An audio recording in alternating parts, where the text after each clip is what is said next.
I thought I'd seen it all after 23 years on the force. Seriously. You think nothing can surprise you anymore? Chases, crashes, shootouts, domestic fights, some drunk clown riding a toddler's bike in full clown gear. Yeah, that happened too. But every now and then, something comes along that just knocks the wind out of you. This one did exactly that. I'm based out of a mid-sized town in Arkansas. Not exactly crime central, but we get our share of action. I'm John Merrill, patrol officer, working with my partner Dave, a former Marine, always serious, but with a surprisingly soft heart. Both of us are past the age where you chase medals or promotions. We just want to do the job right and make it home at the end of the day, preferably with hot coffee still warm in the thermos. And that's how the day started. Ordinary. Just another morning on patrol, sitting near a gas station, sipping coffee and debating which donut in the break room we'd steal first. Then everything changed. A bright red Chevrolet Corvette C8 cruised past us. Dark-tinted windows. Glossy finish. But what caught my eye wasn't the car, it was the way it moved. You develop a sixth sense for this stuff over the years. The way the driver was braking, then punching it, hugging the turns, it screamed trouble. You see that? I asked Dave, already setting my cup down. Yup, he muttered, flipping on the lights. Let's check it out. We hit the sirens and pulled out after it, staying just a few car lengths behind. Unit 1031 in pursuit of red Corvette C8. I called over the radio. Possible DUI. Eastbound on Main. Attempting stop now. At first, I thought maybe the driver hadn't noticed us. It happens, loud music, windows up, tunnel vision. But within seconds, we both realized. This driver wasn't ignoring us. He was challenging us. The Corvette sped up. Not a panicked, sloppy speed up. No, this was measured. Controlled. Strategic. He weaved through traffic like it was a drill he'd practiced 100 times. We kicked on the full lights and accelerated. Well, I muttered, gripping the wheel tighter. Looks like our morning just got interesting. Dave said nothing, but leaned forward slightly, eyes fixed on the road. The Corvette moved like it was alive. It wasn't just speeding, it was dancing, cutting through traffic, dipping and darting with surgical precision. We chased, sirens screaming, adrenaline kicking in. This wasn't some drunk teen. This was a trained driver. Someone who knew exactly how to escape and had the skill to do it. I called back into dispatch. Still in pursuit. Suspect heading eastbound through downtown. Driving recklessly, but controlled. Requesting backup units in the area.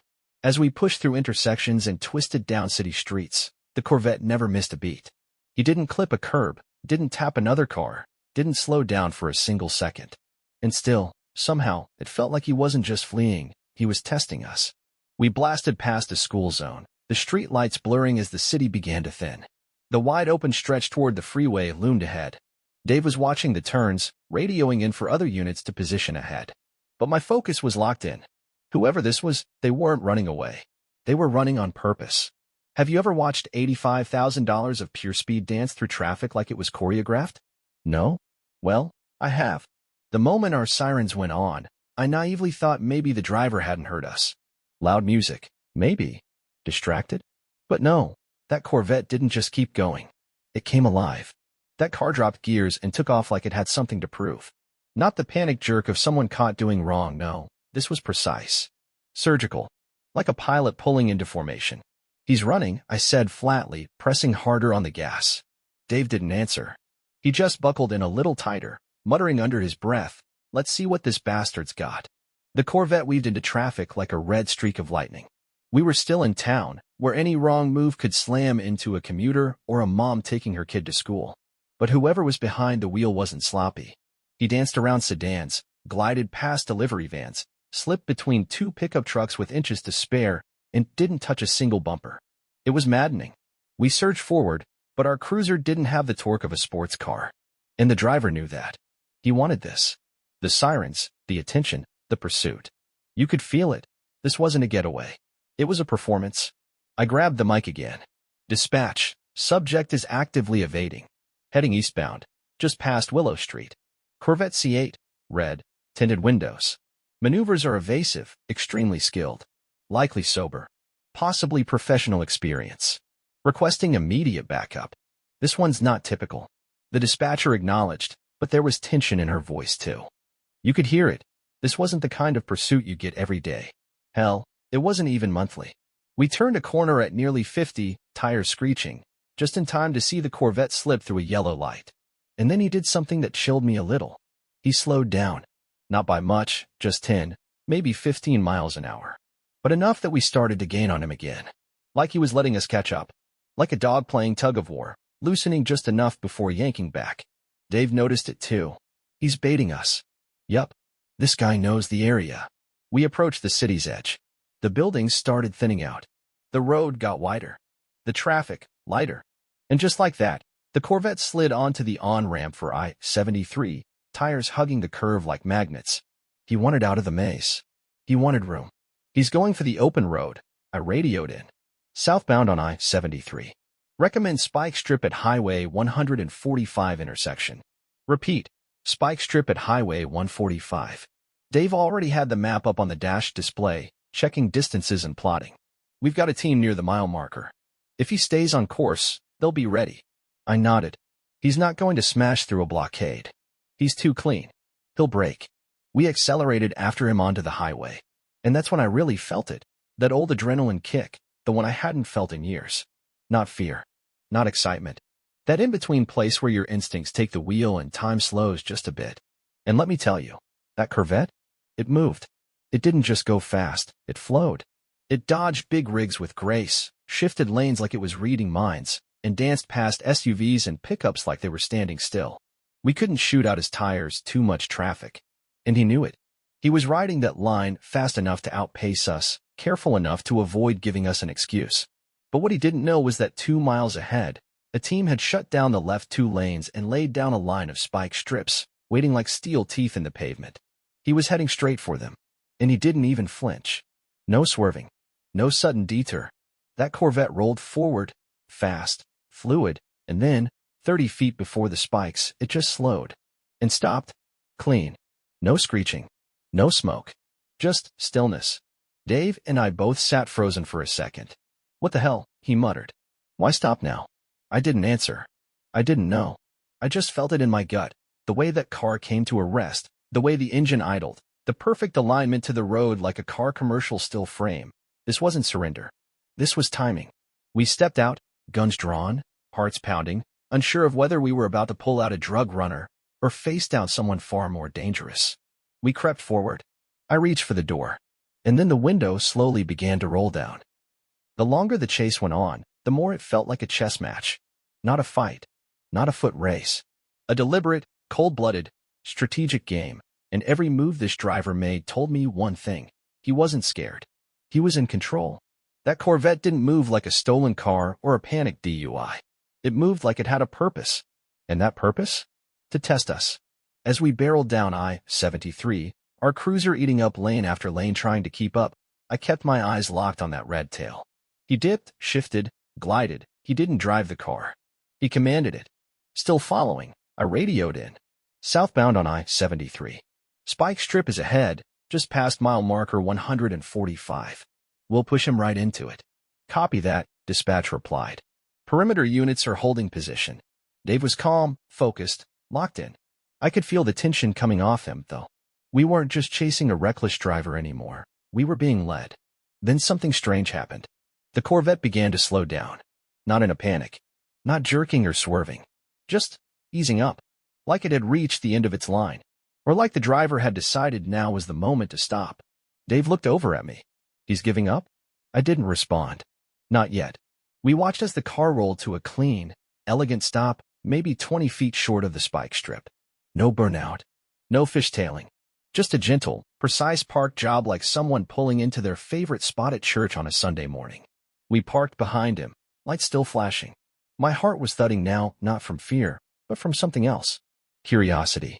Suspicion. Confusion. Because this was not how these things end. Dave and I stepped out in unison, guns drawn, bodies moving in smooth rhythm like we'd done it 100 times, because we had. We used our doors as cover and approached carefully, splitting to opposite sides of the car. I took the driver's side. Dave swung right. As I got closer, I started prepping myself for anything. Armed suspect? High-speed courier? Maybe some ex-military nutcase playing GTA in real life? But none of that prepared me for what happened next. The tinted window began to slowly roll down with a soft whir.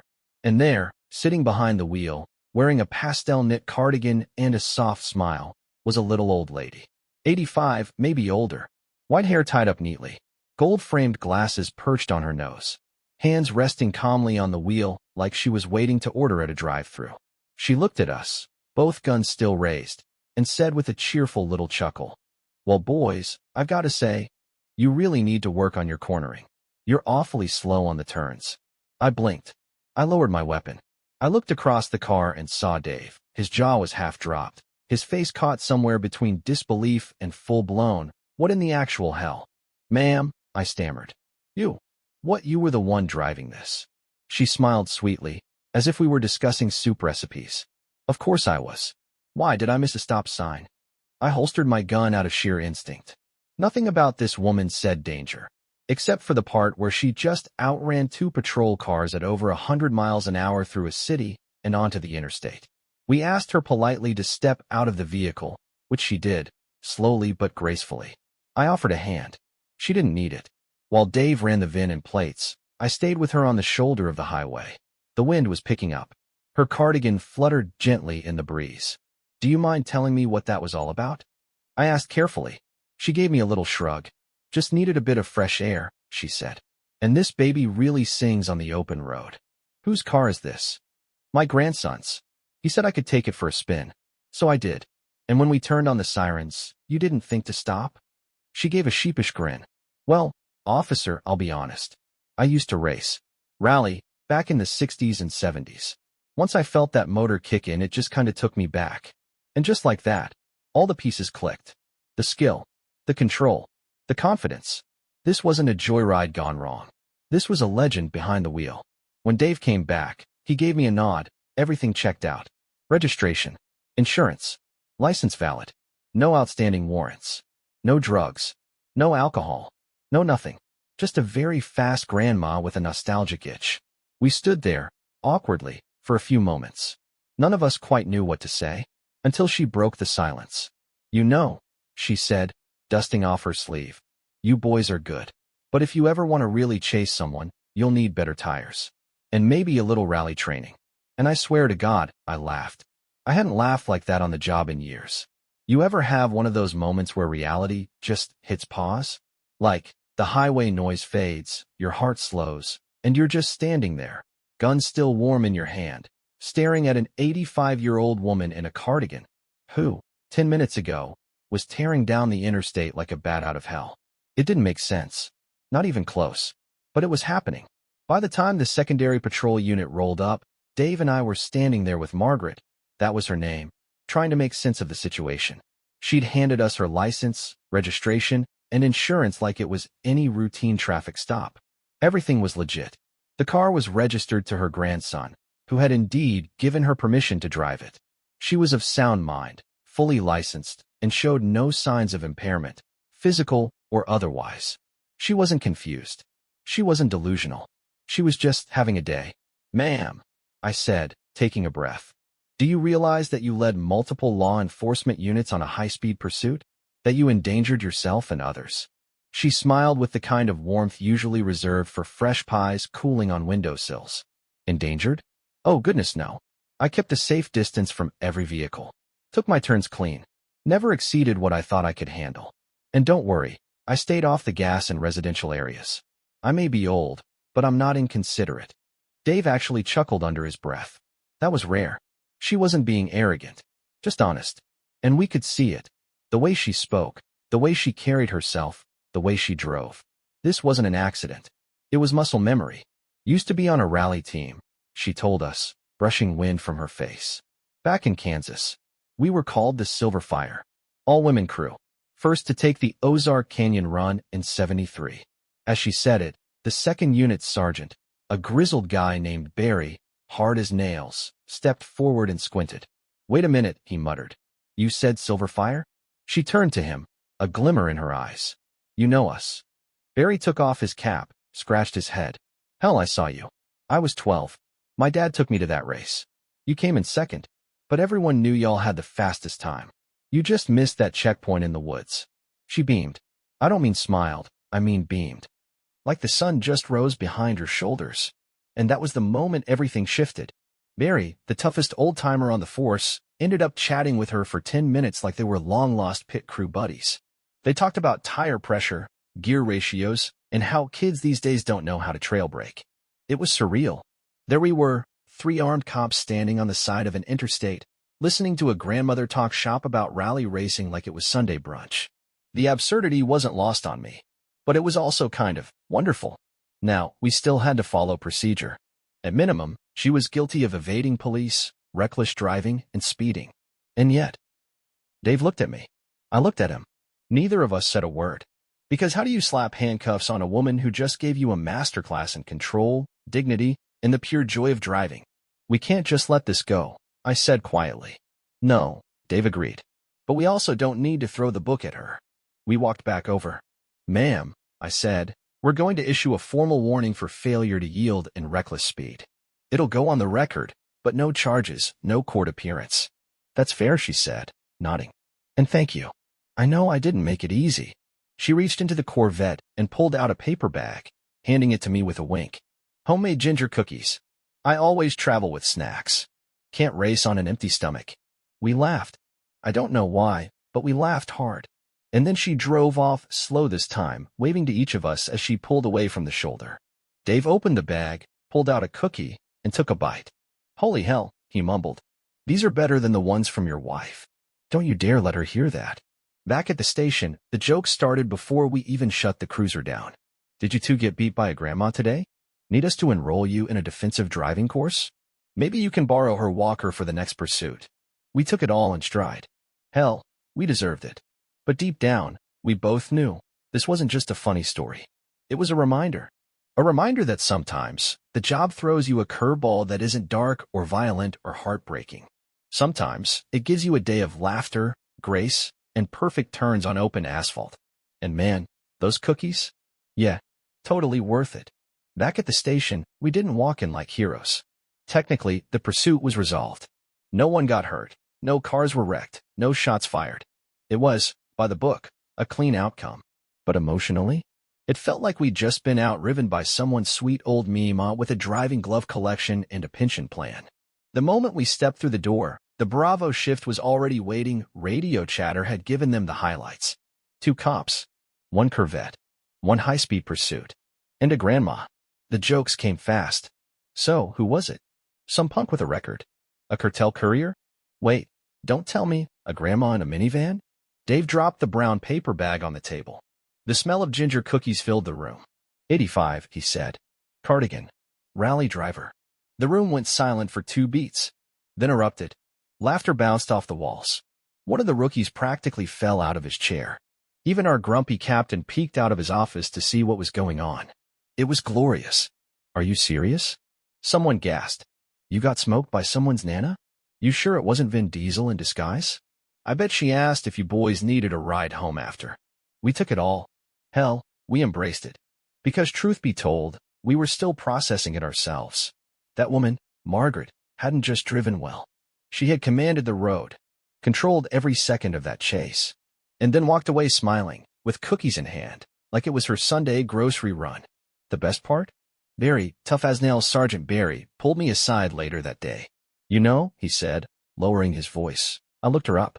She really was part of the Silver Fire team. There's an old article online, photo, and everything. That lady used to tear up back roads before half our department was even born.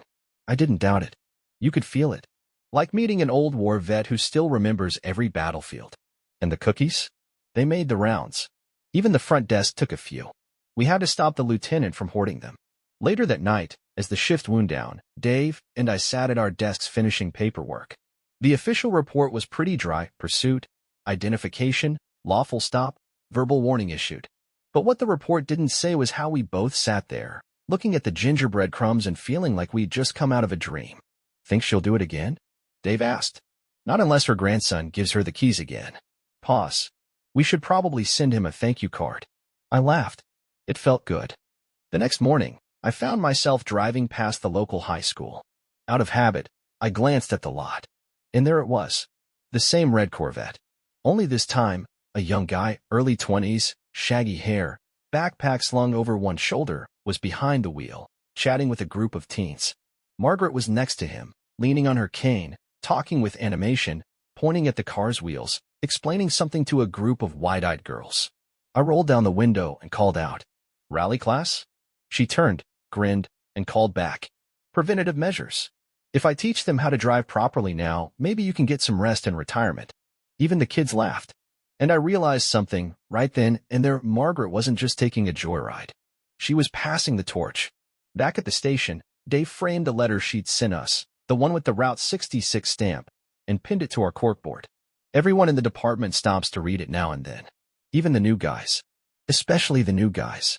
Because yeah, there are dangerous people out there. Bad ones. Fast ones. Cruel ones. But once in a blue moon, you get chased by a legend. And she leaves you with cookies. 2 weeks passed.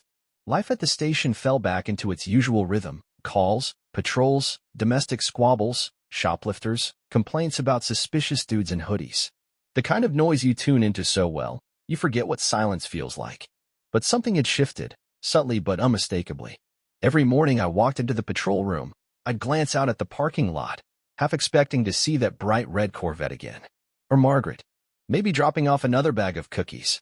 Maybe just waving from the driver's seat. But she never came back. I still had the letter she'd given me, a real, handwritten letter. Not a text. Not an email. An actual letter, sealed with a Route 66 stamp, like something out of a postcard rack at a roadside diner. It came exactly 1 month after the chase. "Dear John, thank you for letting me be myself again, if only for a day."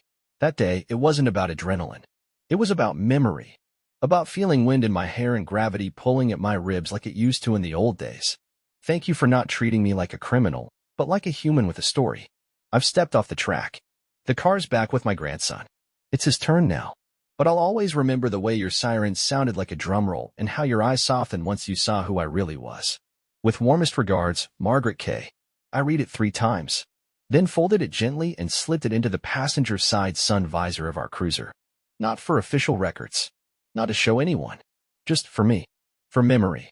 A few weeks later, I was working night shift when one of the rookies flagged me down. "Hey, Sarge, you know a woman named Margaret K. We got a call at the high school. They're doing a student workshop, and a lady there said to make sure Officer John gets an invite." I smiled. Of course she did. When I pulled up, the gymnasium lights were still on. Inside, a circle of high schoolers, boys and girls, stood around a small display, rally helmets, old race photos, and a chalkboard with diagrams of turns and drift angles. In the center, standing with a pointer and a grin, was Margaret. She saw me and waved me over. "Couldn't let you think I was done teaching," she said. "These kids need to learn how to feel a car, not just drive it." I looked at the students, all leaning in, scribbling notes, asking questions like she was some racing goddess. And maybe, in that moment, she was. We chatted for a while that night, and she said something that stuck with me. "You know, John, the road never really ends. It just changes shape. Sometimes it's a racetrack. Sometimes it's a cul-de-sac. Sometimes it's a memory." She patted the hood of the Corvette. "But the engine keeps running. As long as you remember why you started it in the first place." A few months later, I heard she passed away peacefully in her sleep. Her grandson sent me a card. Simple, handwritten. Said she'd left the Corvette to him, with a note taped inside the glove box. "If you're going to break the speed limit, make sure it's worth the story. Love, Grandma." We framed that one too. It hangs in the break room now, right above the coffee pot.